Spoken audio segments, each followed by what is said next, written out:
kita cenderung untuk melakukan dehumanisasi terhadap sesama sebetulnya.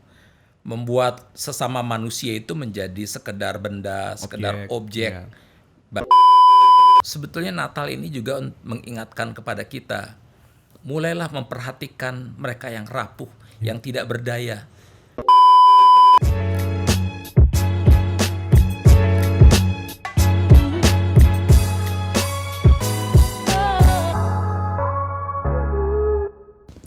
Ya, selamat memasuki bulan Desember, Pak Pendeta. Sudah siap-siap mau Natal ya, pasti sekarang ya. Betul banget. Ya, sudah mulai sibuk. Udah mulai sibuk gitu ya, di gereja juga, di ini. Udah mulai hias-hias kalau di rumah gitu ya. Kalau ini pohon Natal udah mulai dibuat gitu ya. Belum sih. Belum ya Pak ya, saya belum ya gitu ya. Kalau di beberapa tempat tuh bahkan mulai Advent pertama udah perayaan Natal aja itu Pak. Bisa seperti itu. Kan Natal di hati. Oke. Nah ini Pak, tema Natal nasional tahun ini tuh agak unik Pak ya. Jadi cinta kasih Kristus yang menggerakkan persaudaraan katanya. Diambil dari 1 Petrus 1 ayat 22 itu yang memerintahkan kita supaya taat kepada Allah, bagus juga ini ya. Jadi menggerakkan cinta kasih kepada sesama manusia. Jadi semakin meningkatkan persaudaraan. Kalau saya baca latarnya mungkin karena bangsa kita mengalami selama tahun ini ya gitu ya. Pandemi ini tahun kedua, terus juga banyak peristiwa juga yang mungkin agak menyesakan ya karena ada bencana alam dan juga ada beberapa hal yang terjadi, tapi kita bersyukur kita masih tetap bisa bersama. Tapi kalau nggak salah ini saya baca waktu itu membangun persaudaraan tuh terlalu ini, jadi lebih dari itu kita menggerakkan gitu ya. Jadi ada bisa menguatkan satu sama lain. Nah kalau Pak Pati memaknai sendiri Pak 1 Petrus 1:22 dalam konteks tema Natal nasional ini yang cinta kasih Kristus menggerakkan persaudaraan dalam kondisi bangsa kita sekarang, Pak Pati ngeliatnya seperti apa Pak? Ini tema yang bagus ya. Yang penting kita mesti ingat bahwa tugas manusia itu memang terutama umat Kristen ya. Dan sebetulnya semua umat beragama itu memang harus mulai belajar menggerakkan persaudaraan lintas batas apapun agamanya, etniknya, apapun status sosialnya, gendernya, bahkan orientasi seksualnya. Ya, kita tahu bahwa kita kan punya Natal yang agak aneh sebetulnya, karena kita bernatal dalam posisi krisis. Ya, betul. Ya, oleh karena pandemi, tapi juga oleh karena adanya krisis ekonomi, politik dengan segala macamnya itu. Dan di tengah-tengah krisis seperti itu, Natal ini mengingatkan kepada kita betapa rapuhnya kita sebetulnya. Krisis itu kan menimbulkan kerapuhan ya. Betapa kita rapuh, kita mengalami ketakutan, kita mengalami kepanikan, banyak orang cemas, bahkan frustrasi. Dan di tengah-tengah situasi seperti itu, yang dibutuhkan adalah semangat persaudaraan sebetulnya, supaya kita memang betul-betul menjadi sesama bagi yang lain. Karena bagaimana kita sebutkan bahwa kita orang yang punya iman, punya agama, ketika kita melihat ada yang mengalami kelaparan, ada yang mengalami sakit, bukannya kita tolong, tapi kita bilang bahwa yang sakit itu karena hukuman Tuhan, misalnya. Bagaimana kita katakan kita punya agama, sementara ada bantuan-bantuan untuk orang sakit yang terkena pandemi, kemudian malah kita ambil bantuan-bantuan itu untuk kepentingan kita. Itu kan bukan sikap umat beragama, tapi udah menjadi serigala terhadap sesamanya ya. Dan oleh karena itu sebetulnya di tengah-tengah krisis-krisis yang terjadi sekarang ini, yang dibutuhkan adalah kemampuan diri kita untuk menggerakkan diri di dalam kehidupan bersama, prihatin bersama yang lain. Karena apa? Krisis itu menempatkan kita di dalam kerapuhan bersama sebetulnya. Kita rapuh, Anda rapuh, semua umat beragama rapuh.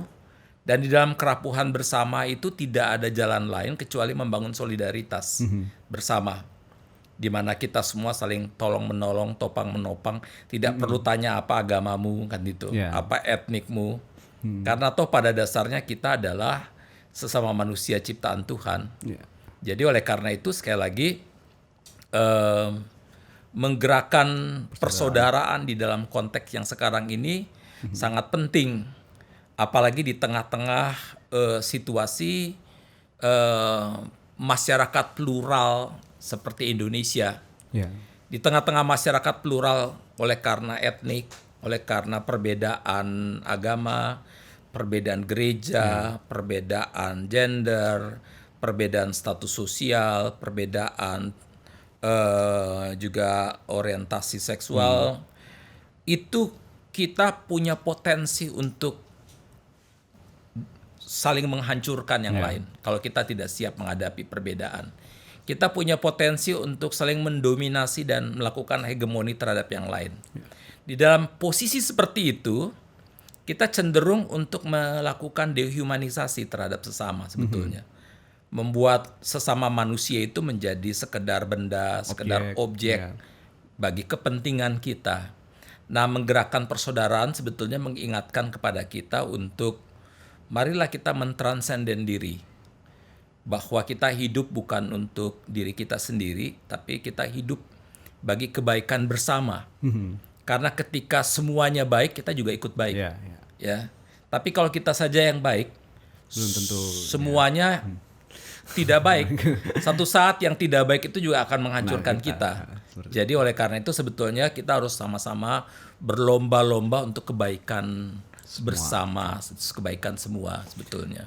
Kalau saya membayangkan juga karena Pak tadi sempat disinggung juga karena kita mengalami krisis itu tadi ya selama pandemi. Walaupun kita sudah mulai bisa bertahap ya, sekarang kita punya harapan untuk terus bangkit, tapi kan belum semua juga pulih ya seperti itu. Jadi membayangkannya saya jadi ingat yang ini Pak, yang dikatakan Yesus bahwa kita melakukan hal-hal seperti tadi ya, memberi makan, memberi minum, memberi tumpangan. Ini kan itu sebagian dari kita melakukan cinta kasih itu ya, yang menggerakkan seperti itu. Nah, memang kadang-kadang ini Pak ya, jadi kalau boleh dibilang perlu sedikit melampaui diri ya untuk bisa melakukan hal yang demikian, karena kan di tengah krisis biasanya orang pengen cari selamat sendiri gitu ya. Betul. Jadi memang gini, oleh karena itu saya ingat seorang rabi yang mengatakan sesuatu yang menarik sebetulnya. Nama rabinya adalah Rabi Soloveitchik. Dia katakan begini, sebetulnya kalau kita beragama, jangan cari paradise. Jangan cari sorga, karena yang akan you hadapi adalah paradoks. Ya, kan gitu. Kalau you cari paradise, you cari kesenangan diri sendiri sebetulnya. Dan agama itu menjadi semacam candu yang membuat kita itu mencari kesenangan, kenikmatan diri sendiri. Kita menjadi orang hedonis sebetulnya. Saya setuju dengan kata-kata dia ya, karena kecenderungan kita beragama untuk mencari paradise itu hanya membuat kita menjadi hedonis. Tetapi menurut Soloveitchik, kita justru akan berjumpa dengan paradoks. Apa yang dia maksudkan dengan paradoks? Yang dia maksudkan dengan paradoks adalah ketika kita melihat orang miskin, ya, atau orang yang membutuhkan pertolongan, sebetulnya kita tidak hendak menolong karena kita sendiri hidup dalam egoisme kita, kepentingan dan pementingan diri kita, selfishness kita. Tetapi karena kita umat beragama, maka kita ingin sekali membantu orang itu. Dan sebetulnya ketika kita membantu seseorang yang membutuhkan itu, yang kita lawan adalah ego kita sendiri. Yang kita lawan adalah selfishness kita. Dan itu kan suffer. Itu penderitaan ketika kita harus melawan egoisme kita. Misalnya saya punya uang 100.000. 100.000 ini cukup nih sebetulnya untuk saya pergi makan dalam 2 hari atau 3 hari misalnya. Dan lumayan enak lah gitu ya. Iya, tapi tiba-tiba ada orang yang lagi setengah mati, satu keluarga yang membutuhkan makanan. Dan saya harus kasih dia 50.000 misalnya. Saya memberikan kepadanya uang. Tapi jatah saya makan kan jadi berkurang. Itu kan suffer. Tetapi saya harus memberikan dia, itu artinya sesuatu yang paradoks. Melawan kepentingan dan pementingan diri saya sendiri. Melawan selfishness saya sendiri. Jadi saya melepaskan diri dari paradise saya untuk memasuki paradoks kehidupan itu. Itu yang dimaksudkan dengan paradoks. Jadi oleh karena itu Rabbi Soloveitchik mengatakan kalau kita beragama jangan cari paradise. Karena kita pada dasarnya ketika beragama kita harus senantiasa berhadapan dengan paradoks kehidupan, di mana lawan terberat kita adalah justru egoisme dan selfishness kita sendiri. Dan di situ kita menemukan indahnya itu tadi Pak ya, dalam suasana yang berbagi saat kita lagi kekurangan, berbagi saat kita ini justru jadi kaya, berbagi dalam apa ya, maksudnya justru dalam berbagi dalam kelemahan justru kita jadi kuat gitu ya. Jadi kuat karena begini, ketika kita melakukan sesuatu yang paradoks tadi melawan selfishness kita, kan kita lakukan itu kan di dalam satu kesadaran kita bersandar pada Allah yang Esa itu. Dan itu sebuah kegembiraan karena kita hanya bersandar pada Allah yang Esa, yang satu itu ya, yang Esa itu. Ketika kita bersandar pada Allah yang Esa itu, kita melepaskan diri dari begitu banyak Allah-Allah di dunia ini. Allah kekuasaan, Allah harta benda, Allah keluarga kita yang seringkali jadi Allah teman kita, Allah pacar kita yang jadi Allah yang kita puja-puja. Tapi semua itu kan begitu banyak Allah yang membebani kita dan menakutkan diri kita sendiri pada akhirnya. Tetapi ketika kita menyangkal diri dan mampu untuk memberikan sesuatu pada orang lain, misalnya dengan melakukan yang paradoks itu, sebetulnya kita mengalihkan diri kita, merubah diri kita menjadi kita hanya bersandar pada satu Allah, misalnya Allah yang Esa itu saja. Dan itu meringankan, jauh lebih meringankan daripada kita bersandar pada banyak Allah, gitulah. Itulah kebahagiaan itu kira-kira begitu. Ya, justru itu ya. Jadi benar kalau dikatakan cinta kasih Kristus dalam perspektif kita sebagai Kristiani, itulah yang menggerakkan ternyata ya. Jadi bukan karena sekedar kemampuan kita, bukan karena ini, tapi saat kita melampaui diri dan menoleh pada yang Maha Kuasa tadi, itulah kita merasakan tadi ya paradoks yang Pak Pati bilang itu menarik sekali Pak. Itu jadi sesuatu yang indah. Nah, kalau dalam konteks sekarang berarti Pak di bangsa kita kasih yang menggerakkan persaudaraan itu Pak, dalam keseharian kita bisa memulai dengan seperti apa Pak dalam terutama ini dalam momen-momen Natal ya, mungkin buat rekan-rekan merayakan itu sesuatu yang baik sebetulnya. Kita harus memulai pertama adalah dari keluarga kita sendiri ya. Jadi artinya kalau tadinya misalnya kita menindas istri atau suami atau anak-anak atau pekerja di rumah, mulailah memanusiakan mereka kan gitu, biar gimana mereka juga butuh perhatian kita ya. Tapi yang kedua adalah kita mulai juga dari kehidupan komunitas terkecil, mungkin di gereja atau di komunitas kita. Tapi bukan itu yang bukan saja sampai di situ. Karena toh pada akhirnya kita harus berpikir dalam satu komunitas yang lebih besar, komunitas umat manusia dan dunia ini. Karena di dalam kondisi pada saat sekarang ini sudah tidak zamannya lagi kita berpikir di dalam konteks yang fragmented. Apa yang terjadi di Tolikara misalnya, itu akan sangat punya efek bahkan sampai di Bandung, bahkan di Eropa dan Amerika. Apa yang terjadi di Bandung sini, di tempat sini, itu bisa punya efek besar sampai di Rusia, kan gitu. Jadi sebetulnya apapun yang terjadi di tengah-tengah dunia ini, itu semua punya efek sampai kemanapun dan dimanapun. Oleh karena itu, inilah saatnya sebetulnya kita hidup di tengah-tengah dunia di mana kita mengalami keterhubungan yang sangat luar biasa. Sehingga oleh karena itu sekarang bukan saatnya lagi berpikir atau bertindak untuk kepentingan kelompok kita di dalam pikiran yang insularitis gitu ya.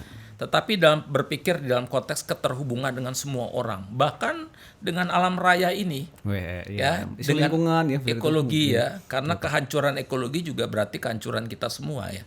Ini menarik nih Pak. Jadi persaudaraannya bukan cuma persaudaraan yang dalam pengertian kita kadang-kadang cuma saudara seiman gitu ya, saudara ini, tapi ternyata bisa dimaknai lebih luas seluruh umat manusia bahkan dengan makhluk lain ya, seperti itu. Jadi emang sesuatu yang kita rasakan sebagai bagian dari cinta kasih Kristus yang harusnya menggerakkan kita untuk mengasihi itu semua gitu.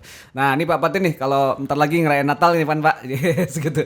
Jadi dalam momen Natal kali ini Pak nih, cinta kasih Kristus yang menggerakkan persaudaraan tuh berarti kalau Pak Pati sendiri memaknai gimana, atau ada momen khusus nih, atau ada pesan khusus buat rekan-rekan yang menonton Opini Berti selama ini gitu? Ada hal yang emang spesifik kita perlu maknai di Natal kali ini Pak, kalau menurut Pak Pati? Jadi kalau Natal kali ini, paling tidak dalam Natal ini kita kan diingatkan ya, bahwa seringkali orang berpikir yang namanya kedatangan Yesus Kristus itu ya, Sang Mesias itu adalah datang di dalam satu peristiwa kosmik. Ya. Datang dengan kebesarannya, datang dalam kemuliaannya. Temu awan-awan. Awan-awan dan sebagainya itu yang manusia bayangkan tuh seperti itu. Tapi ternyata kan Yesus datang dalam diri Anak kecil, anak bayi yang rapuh ya. Ya, kehadirannya itu di luar perhitungan manusia, kan gitu ya. Karena kita bayangkan Allah mesti datang dalam kebesaran dan kemuliaan. Dengan prajurit-prajuritnya, dengan pakaian emas mungkin dan sebagainya, tapi justru dia datang dalam posisi sebagai seorang bayi yang rapuh, yang tidak berdaya dan sebagainya. Oleh karena itu sebetulnya Natal ini juga mengingatkan kepada kita, mulailah memperhatikan mereka yang rapuh, yang tidak berdaya.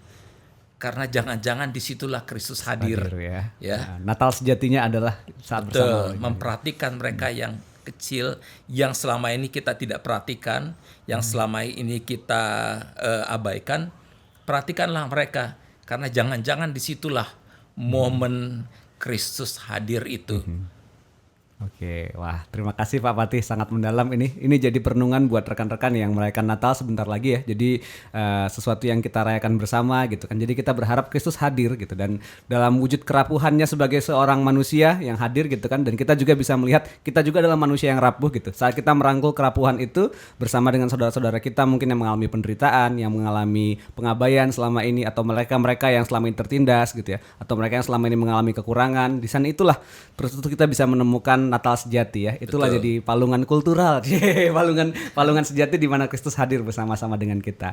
Makasih banget Pak Patih ini. Selamat mempersiapkan Natal Pak ya. Jadi ini selamat buat teman-teman yang masih kan ya, selamat merayakan hari Natal juga. Semoga nanti di tahun depan hal-hal yang lebih baik, dan semoga lebih dari itu kita semua bisa dipakai ya. Cinta kasih Kristus menggerakkan kita semua untuk mengasihi semua sesama kita, saudara-saudara kita, saudara sebangsa, saudara di sekitar kita, dan semua orang yang dipertemukan oleh Tuhan bersama dengan kita. Makasih banget Pak Patih semua. Sama-sama. Terima kasih teman-teman yang sudah menyimak. Salam jumpa di Open Liberty berikutnya.